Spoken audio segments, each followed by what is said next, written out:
Yahweh's plan to reveal Babylon the Great to his people. According to Bible prophecy, knowing the identity of Mystery Babylon the Great is critically important to Yahweh's people, a matter of life and death. Some who call themselves Christians are aware that Christ has warned his people to come out of Mystery Babylon the Great before it's too late.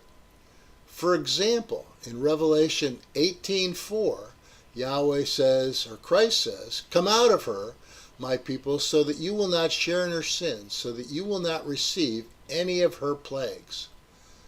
This is not the only place in Bible prophecy where Yahweh warns his people to come out of end-time Babylon before it's too late. Here's a few examples of the prophecies in the Old Testament about end-time Babylon.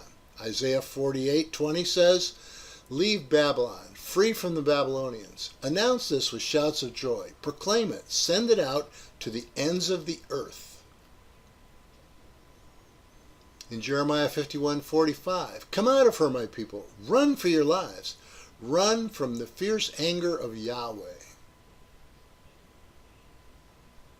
Jeremiah 50:8, "Flee out of Babylon. Leave the land of the Babylonians and be like the goats that lead the flock." Jeremiah 50:8. Jeremiah 51:6, "Flee from Babylon, run for your lives. Do not be destroyed because of her sins. It's time for Yahweh's vengeance. He will repay her for what she deserves." Zechariah 2:7, "Come, Zion, escape, you who live in the daughter of Babylon." However, Yahweh is aware that only a very few of his people currently know Mystery Babylon the Great. Therefore, Yahweh has a plan to reveal the identity of Mystery Babylon to his people before it's too late.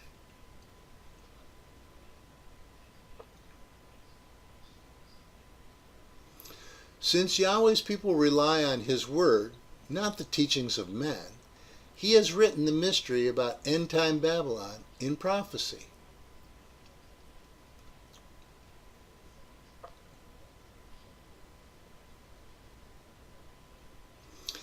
These prophecies about end-time Babylon will help Yahweh's people know the end-time Babylon. These prophecies will be fulfilled soon after Revelation's second seal, Iran war, begins. See, the leader of the Babylonians is puffed up. His desires are not upright. Wine betrays him. He's arrogant. He's greedy and never satisfied. He gathers to himself all the nations, takes captive all the peoples. Will not all of them taunt him with ridicule and scorn? Babylon's creditors will suddenly arise. They will wake up and make them tremble. Then you will become their victim, because you have shed men's blood and destroyed lands, cities, and everyone in them. This is about the leader of the Babylonians, Habakkuk chapter 2, the arrogant one.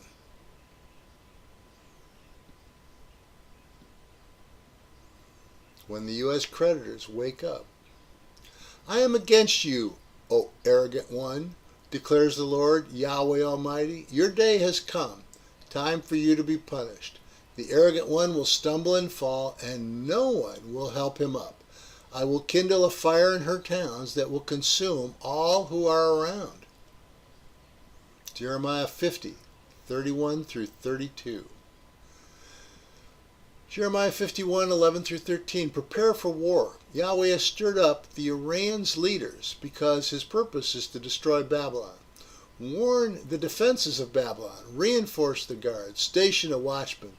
Prepare an ambush.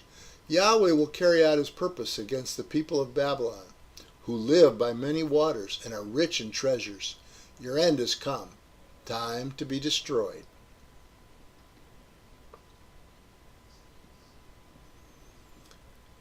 The sound of a cry comes from Babylon, the sound of great destruction from the land of the Babylonians. This cry awakens all the churches, as Christ prophesied in Matthew 25:1-7, the parable of the 10 virgins. These prophecies concerning end-time Babylon and the land of the Babylonians will be fulfilled soon after Revelation's second seal, Iran war, begins.